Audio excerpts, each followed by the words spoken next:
Movie की starting में एक 10 साल की छोटी बच्ची को दिखाया जाता है जो कि बहुत ही छोटी होती है, जिसका नाम सोफी होता है और वह इजराइल में रहती थी क्योंकि उसके फैमिली मेंबरों की डेथ हो चुकी थी। सोफी को नींद न आने की बीमारी थी, इसलिए वे पूरी रात जाग कर गुजारती थी और जाइलम में इधर उधर घूमती रहती थी क्योंकि उसे पूरी रात नींद नहीं आती थी। और हर एक बच्चे की तरह उसके मन में भी एक डर था जो कि एक बाबा है, वो रात के अंधेरे में आते हैं और बच्चों को उठाकर ले जाते हैं और कच्चा ही खा जाते हैं। एक रात जब सभी सो रहे होते हैं तो विंडो के पास से कुछ बिल्लियों की आवाज सुनाई देती है जो कि सोफी को नींद नहीं आ रही होती है। तो देखने के लिए वे बालकनी पर जाती है और देखती है कि वहाँ कुछ बिल्लियों ने डस्टबिन को गिरा दिया होता है। तो घर के बगल से एक बड़ा सा हाथ आता है जो कि दिखने में बहुत ही बड़ा होता है और वह डस्टबिन को उठा करके उसकी वही जगह में रख देता है। जब वे निकलता है तो देखने में बहुत ही विशाल जो कि वो दाना होता है और सोफी उसे देख लेती है और डर कर भाग जाती है और तुरंत ही सोफी अपने बिस्तर में छिप जाती है और दानो भी उसे देख लेता है और दानो अपना हाथ विंडो से डाल करके सोफी को बाहर निकाल लेता है।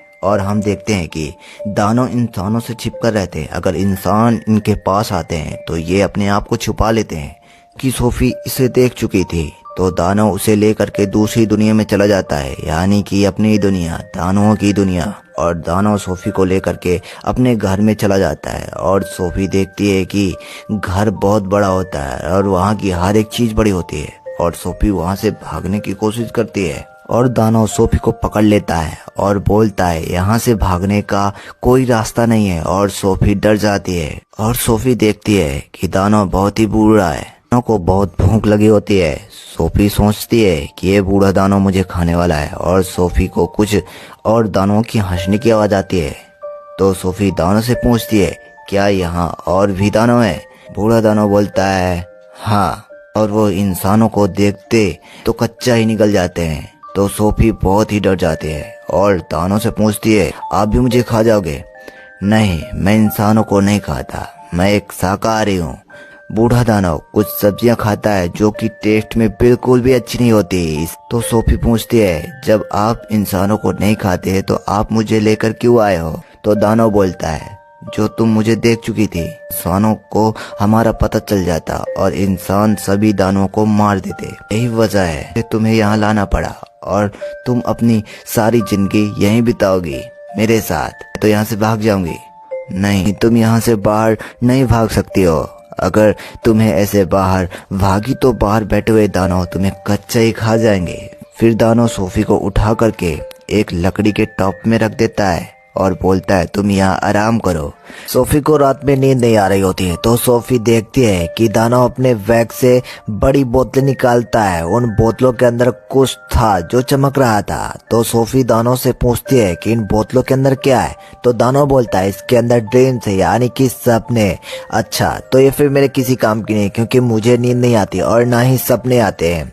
तो दानव सोफी की एक बुक पढ़ने लगता है जो कि उसके साथ आ गई होती है और उसमें कुछ कहानियां लिखी होती हैं और दानव उन्हें पढ़ने लगता है। उसके बाद दानव एक बोतल से और उनमें से एक ड्रीम निकालता है, यानी कि सपने निकालता है। और उतनी ही देर सोफी की आंखें खुल जाती हैं और वे देखती है कि अभी बूढ़ा दानव सो रहा होता है। इसलिए सोफी मौके का फायदा उठा करके वहां से बाहर निकलती है और वहां से भागने की कोशिश करती है। तभी एक बड़ा सा दानव सोफी को पकड़ लेता है जो कि बूढ़े दानव से काफी दुगना बड़ा होता है। तभी सोफी उस दानव से कहती है प्लीज मुझे यहाँ से जाने दो, और दानव उसकी एक नहीं सुनता और उसे पूरा ही निकल जाता है। और तभी सोफी की आंखें खुल जाती हैं। इसका मतलब सोफी सपने देख सकती है और देख रही थी। और इसके बाद सोफी पूछती है कि ये सब आपने किया है ना, क्योंकि मुझे पता है ना ही तो मुझे सपने आते हैं और ना ही मुझे नींद आती है, और आपने ये जो सपना दिखाया है मुझे बहुत ही डरावना था। दानव बोलता है मुझे ऐसा करना पड़ा। यह लोग बात कर रहे होते हैं तभी वहाँ एक बहुत ही विशाल और बड़ा सा दानव आ जाता है और ये दानव उस बूढ़े दानव से काफी बड़ा होता है। दानव घर में आते ही उस बूढ़े दानव से बोलता है कि बताओ तुम किससे बात कर रहे थे? और वहाँ के जितने भी दानव होते हैं वह बूढ़े दानव को बौने के नाम से पुकारते हैं क्योंकि वह साइज में बहुत ही छोटा होता है। बूढ़ा दानव बोलता है कि नहीं, मैं यहाँ किसी से नहीं बात कर रहा था। इस पर सोफी कहीं छिप जाती है। बड़े दानव को बहुत ही तेज चोट लगी होती है, इसलिए वह बूढ़े दानव के पास पट्टी बंधवाने के लिए होता है। वह दानव कैरमल होता है यानी कि मांसाहारी, जिसे उसे इंसानों की खुशबू आ रही थी और वह सभी जगह ढूंढने लगता है क्योंकि उसे इंसानों की खुशबू आ रही थी। आज से पहले बड़े दानव सब्जी नहीं खाई होती है क्योंकि उन सब्जियों से आज तक ऐसी खुशबू नहीं आई थी जो आज इंसानों की खुशबू आ रही थी, क्योंकि उस सब्जी के अंदर सोफी होती है। और तभी बड़ा दानव सब्जी को खाने लगता है। तभी बूढ़ा दानव बोलता है कि तुम ये सब्जी नहीं खा सकते हो, कि तुम भूल गए हो कि तुम वेजिटेरियन नहीं खाते हो, यानी कि शाकाहारी नहीं खाते हो। इससे बड़े दानव बोलता है, हाँ ये कैसे मैं भूल सकता हूँ कि मैं सब्जियां नहीं खाता। तभी सोफी की जान बच जाती है और वह बड़ा दानव वहां से चला जाता है। तभी सोफी उस सब्जी से बाहर निकलती है और उस बूढ़े दानव को कहीं जाना था। इससे सोफी पूछती कि आप कहाँ जा रहे हो? मैं कुछ जरूरी काम से जा रहा हूँ। सोफी पूछती ऐसा कौन सा जरूरी काम? लेकिन सोफी ज्यादा पूछने पर बूढ़े दानव को बताना पड़ता है, मैं ड्रीम्स पकड़ने जा रहा हूँ, यानी कि सपने पकड़ने जा रहा हूँ। तभी सोफी कहती है कि आप मुझे भी लेकर चलिए, लेकिन सोफी को बूढ़ा दानव अपने साथ नहीं ले जाना क्योंकि बाहर जो बड़े दानव सो रहे होते हैं, अगर वो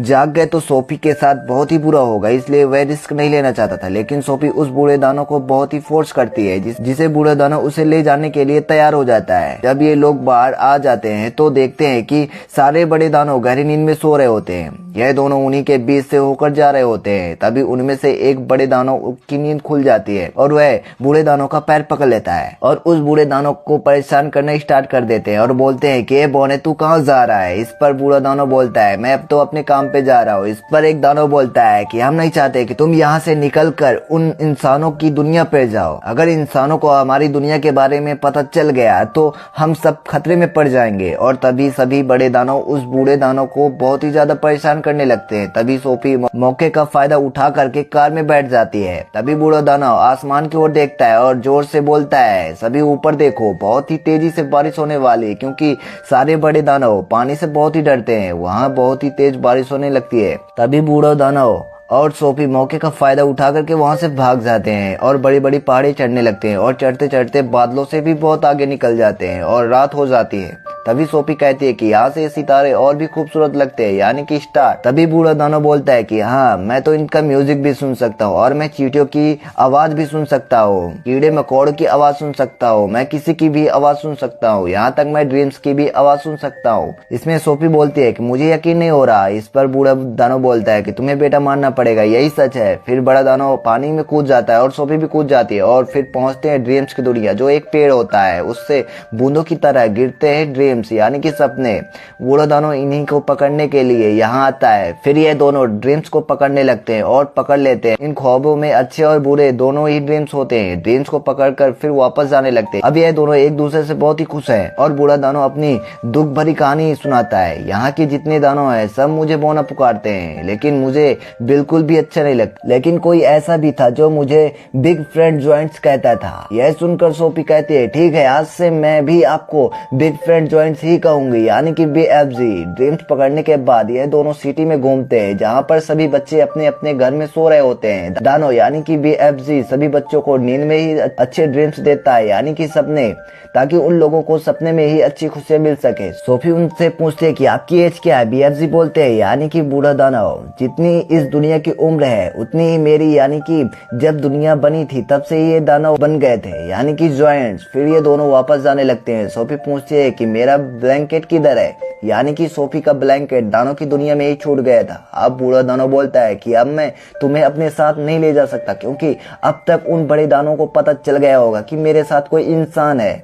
और बूढ़ा दानव सोफी को एक बात बताता है कि कुछ सालों पहले एक मुझे अनोखा बच्चा मिला था, जो कि तुम्हारे जैसा ही उसने मुझे देख लिया था और मैं उसे अपने साथ अपनी जॉइंट्स की दुनिया, यानी कि दानवों की दुनिया में ले गया था। और उसने मुझे पढ़ना लिखना सिखाया, यानी कि तुम जो ब्लैंकेट पहने हो वह भी उसी का है। जो गलती उस बच्चे के साथ हुई है वह गलती मैं तुम्हारे साथ नहीं कर सकता, कि तुम्हारे ऊपर कोई मुसीबत आए। दानव सोफी को वहीं छोड़कर जाने की सोचता है, लेकिन सोफी अब वहां नहीं रुकना चाहती।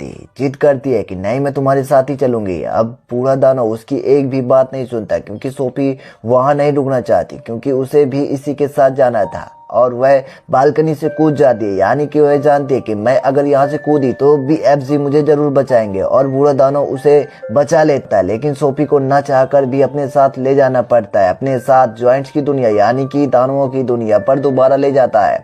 और जॉइंट्स यानी कि बड़े दानव वहां पहले से भी इंतजार कर रहे हैं, क्योंकि सारे बड़े दानव जान चुके थे कि बोने के पास यानी कि बूढ़े दानव के पास कोई इंसान है। अब सारे बड़े दानव जानना चाहते थे कि वह इंसान कौन है, कहां से आया है, क्योंकि सोफी की ब्लैंकेट वहां छूट जाती है और बड़े दानव के घर को तहस नहस कर देते हैं। वे जानना चाहते हैं कि ब्लैंकेट किसका है और जितने भी ड्रीम्स यानी कि सपने होते हैं वे सारे के सारे आजाद हो जाते हैं।